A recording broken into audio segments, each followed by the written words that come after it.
Well, welcome to another short talk with Tim, and I'm continuing our little series on narcissism.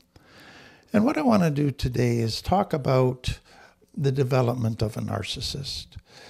Now, I want to say right up front that there are degrees of narcissism. So when we think of a narcissist, usually think of a person with narcissistic personality disorder, a person who's narcissistic basically all the time, sometimes consciously, sometimes or mainly from a subconscious place, but they have certain characteristics, and we're going to talk about that.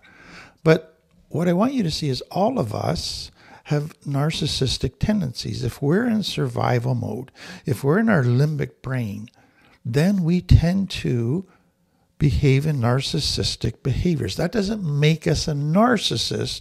It just means we have some tendencies that we need to be aware of and to work on so that we're not giving into those and hurting those we love. But what I want to talk about is the question that's been kind of asked over the last number of years is, how does a narcissist develop? So in the whole area of research, what psychologists, psychiatrists did is when they first started working with narcissists, they realized this person's behavior in this area, it's not quite normal. So they kind of made note of it. Then this behavior is not quite normal, so they made note of it. And before you know it, they had a list of characteristics of abnormal behaviors that really aren't part of a healthy person's way of life. And so that then became narcissistic personality disorder. So they're looking at the characteristics.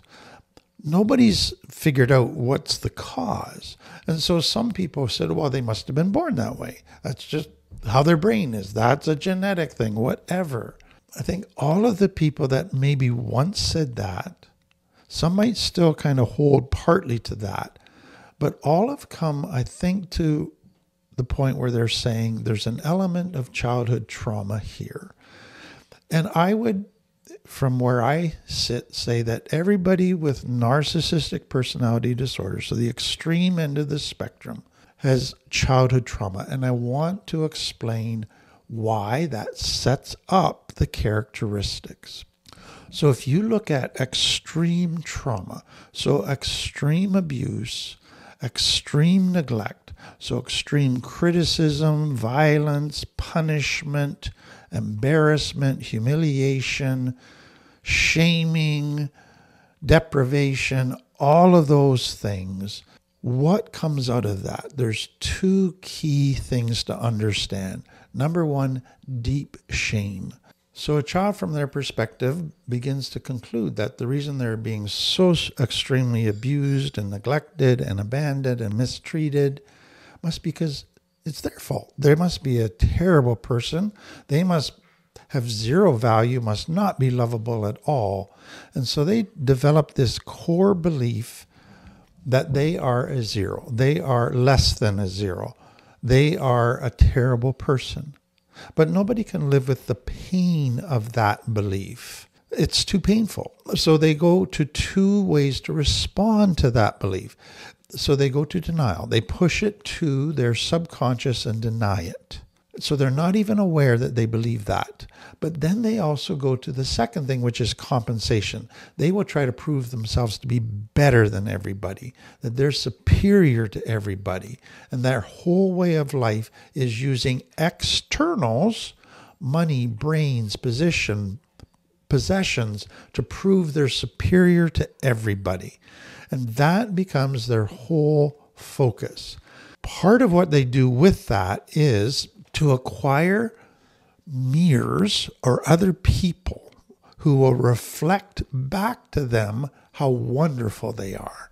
And so they might help people who are in big problems, very needy, and then those people out of appreciation say, you're wonderful, you're wonderful.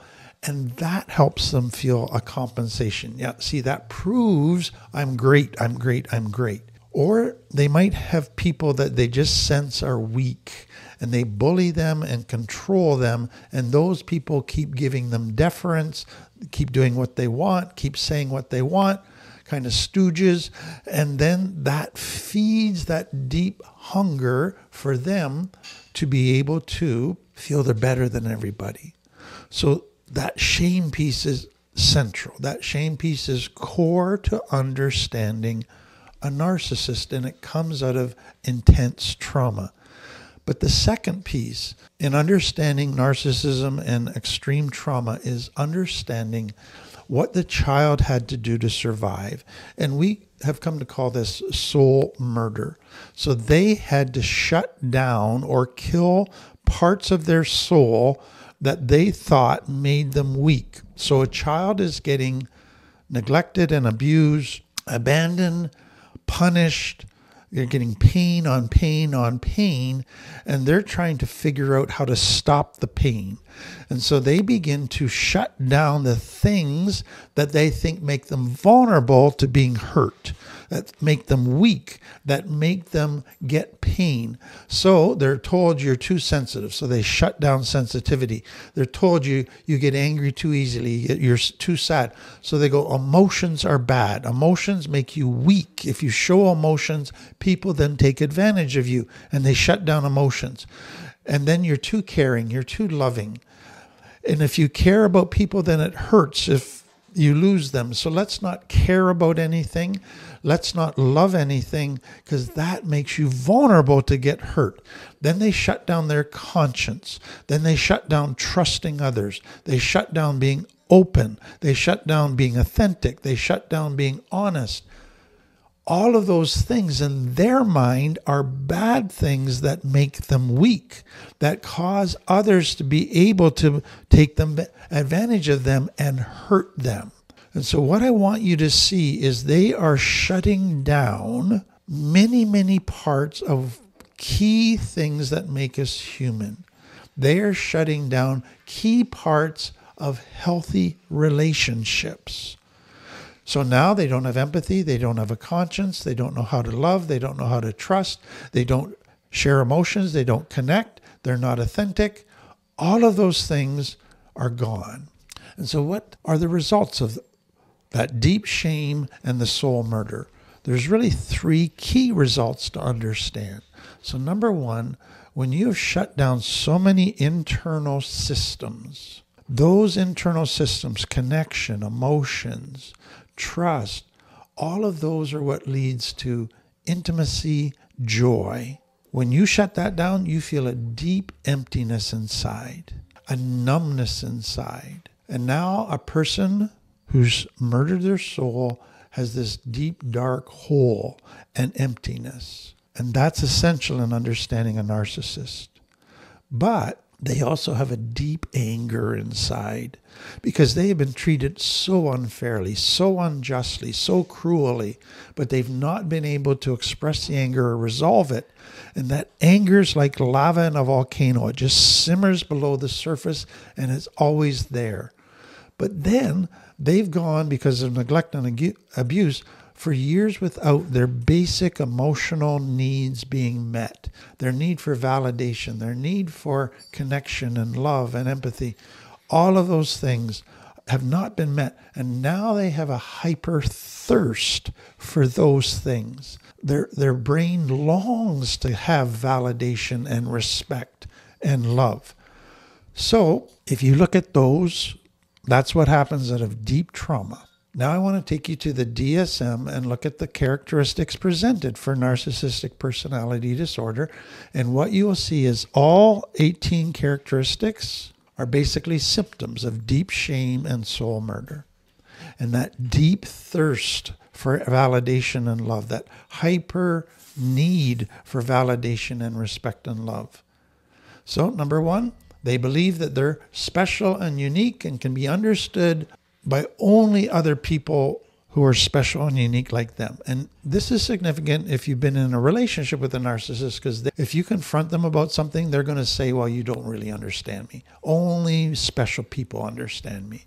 And that's how they'll ignore or deflect any attempt you have to confront them. They believe they're more important than other people, that somehow they're better, somehow they're smarter, just more important. They exaggerate their achievements and their talents, and they expect others to recognize them as superior. So they don't just think they're superior, they expect others to then treat them as if they're superior. Then they have a fantasy life where they have lots of fantasy about how powerful they are, how successful they are, how attractive they are, how much people adore them. So they provide their own way to try to feed their need for validation through fantasy. And then they have this insatiable appetite for attention, praise, and admiration. It's a dark hole that can never be filled, but it is powerful. They need constant mirrors of people validating them, admiring them, adoring them, praising them. And then they think others are envious of them, that others wish they could be like them, because all of their sense of who they are is based on externals. Their internal life has died. They're cut off from that. They're not even aware of their internal world. Everything's based on externals. So now they have to manage their image constantly to make sure they look good constantly. And so they will associate with high status people. They will be friends with high status people. They will have very attractive people on their arm. And then you will find with them just this arrogance all the time. They might fake humility, but it's fake. You just sense in their real moments a smugness, a superiority. And then they must never be wrong. If they are shown to be wrong, they will find a way to make it your fault, to blame somebody else, but they will never accept ownership for that. And then they just have a tremendous lack of being able to recognize other people's feelings and needs. And what we're going to see with them is that they're so absorbed with self that when they see people, it's just how to use people. It's not to really connect people and to really see them for who they are. It's to see them for how they can use them. And then there's a strong sense of entitlement, an expectation of special treatment, that they should be treated differently than others, and that the rules don't apply to them, that somehow they're the exception to every rule. And so again, what you see with them is they don't know how to love people, they just know how to use people. That's their modus operandi. It's exploitation, to take advantage of other people for their own agenda. So they're all about manipulation, and some get so good that you're not even aware that they're manipulating you, but they are, and you don't see it till later. Others, you begin to sense with them, there's always a hidden agenda. What they're telling you they're doing or want to do isn't really what they want to do. There's a hidden agenda. Some get so good at all of this that their manipulation is they will use different things for different people because they get to know the weaknesses of other people. They get to know how to have leverage over other people. And that's really their chief study when they get to know people, is what form of manipulation will work best with them. That's how good they get. So just let me stop and just again make clear, do you see how all of this comes out of that deep shame and soul murder? These are just symptoms of what deep shame and soul murder look like. Then they must be in control. And so they use fear, they use intimidation, but they must get what they want. And the only way to get what they want is to control people so that they get. So many narcissists in the beginning, in order to gain control, are super, super nice. They don't appear controlling at all. But once they feel there's a commitment in the relationship, they've kind of won and gained your loyalty, then they can go from being super nice to being very controlling. And then if you get threatened their control in any way, then a very angry, cruel person can come out. Most struggle with extreme jealousy, extreme sensitivity, almost like a little child that just gets their feelings hurt so easily. The slightest little provocation and they feel hurt, rejected, they start to pout. And they constantly need mirrors in their life telling them how wonderful they are, because they have no internal world of self-validation. It all comes from others. So let me just add one other piece to all of that. So those are the characteristics. I hope you see how they come out of deep trauma. But most narcissists, if you go back into their family history, had a narcissistic parent. And a narcissistic parent who neglected them, abused them, did so much damage to them, but also provided a template for that child as to how to get ahead, how to be successful, how to win over people, get what you want. And that's what the child has to go on. So you got a person with deep shame who shut down all their internal systems, but they still have needs. And one of the needs is a relationship. Now, here's what happens in a narcissist. In their delusion and denial, they think, because they think they're better than everybody, they think that everybody likes them, they think that they're super, super wonderful, that they wear a cape, they think everybody wants a relationship with them, they think that they're going to be the best relationship person, guru in the world. They think that they can create a perfect relationship. But what I want you to realize is because of the shame and the soul murder, they are incapable of a healthy relationship. They can appear loving in the beginning, but that shame and soul murder will eventually come out and will destroy the relationship. They are incapable of a healthy relationship. So think of it in chess terms. You think of the long game, the end game. So in the mind of a narcissist, their end game is a fantasy. They think, and it's basically they meet a person that they like that's a mirror to them, that makes them feel good about themselves, and they create a fantasy bond. But that fantasy bond is they're in control, that this person gives up all their needs and becomes whatever the narcissist wants. And in their mind, there won't be any conflict. We will get along together. We will be connected. It's going to be a blissful, wonderful relationship. That's what's going on there.